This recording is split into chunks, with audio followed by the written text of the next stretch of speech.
Riz. Udah lah Riz, capek gue main bola terus. Yaudah kita duduk aja di pos yuk biar adem. Nah, Edi bagus tuh. Ide dong. Riz, lu punya cita-cita gak sih? Punyalah, cita-cita gua tuh pengen jadi tentara.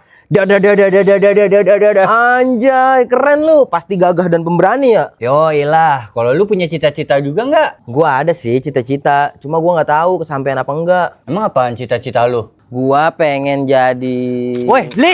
Oi, Riz. Loh, Haris hilang. Hilang apaan sih lu? Orang gua di sini, buset dah. Lu beneran Haris kan? Apaan sih, Li? Beneran lah. Masa Bambang sih gua?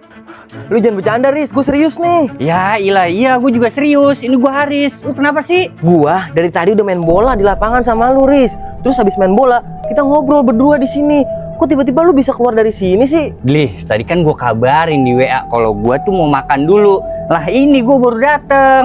Loh, berarti dari tadi gue main sama setan.